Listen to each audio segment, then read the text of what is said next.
Une petite fille fait une découverte terrifiante chez elle, un chien sauvage à l'apparence étrange s'approche lentement d'elle. Voyant le danger imminent et se sentant incapable de se défendre, elle ne peut que reculer instinctivement, pas à pas. À ce moment-là, son père, Jeff, entend ses cris et passe précipitamment la tête hors de la voiture. Mais sa fille est déjà acculée au bord d'un profond gouffre. Il lui fait aussitôt des gestes pour lui signaler de ne pas bouger, tout en tentant d'attirer l'attention de la bête. Contre toute attente, le chien ignore complètement les provocations de Jeff et garde les yeux fixés sur la petite fille. En voyant sa fille menacée de tomber dans le vide, le cœur de Jeff se serre brutalement. Il ramasse alors une pierre et la lance violemment près des pattes du chien. Le geste parvient à effrayer l'animal, mais provoque aussi un faux pas, la fillette glisse et chute dans l'abîme profond et vertigineux.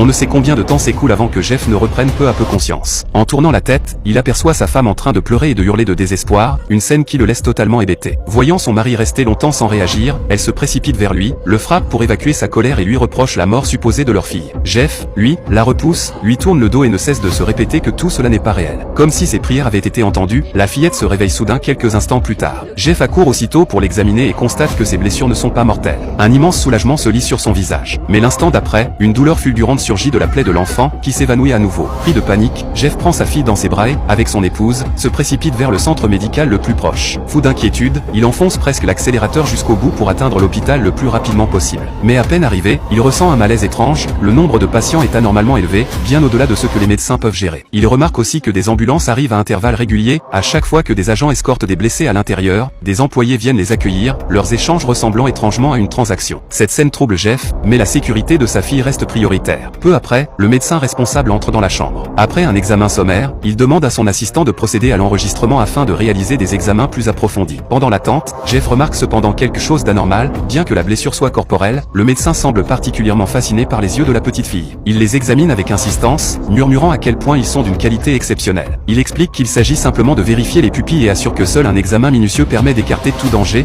demandant à la famille de ne pas s'inquiéter. Son explication paraît convaincante, et Jeff accepte finalement de coopérer et de compléter les formalités. Ensuite, deux assistants s'approchent, plaisantent gentiment avec la fillette pour la rassurer et lui offrent de petits cadeaux soigneusement préparés. Puis, ils emmènent l'enfant pour les examens. Avant d'entrer dans l'ascenseur, l'un d'eux précise toutefois qu'une seule personne de la famille est autorisée à accompagner la patiente. Estimant que la mère sera plus attentive, l'assistant suggère que Jeff reste sur place à attendre.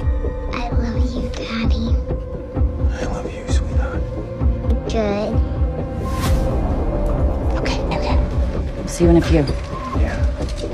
La nuit commence à tomber lorsque Jeff ouvre péniblement les yeux. Il est presque 5 heures de l'après-midi. À en juger par l'heure, il a dormi une bonne partie de la journée, mais ni sa femme ni sa fille ne sont revenus. Sentant que quelque chose ne va pas, il se rend immédiatement à l'accueil pour demander de l'aide. Mais, de façon inquiétante, quel que soit le nom recherché, le personnel est incapable de retrouver la moindre trace de sa fille dans le système. Cette réponse met Jeff hors de lui, il se souvient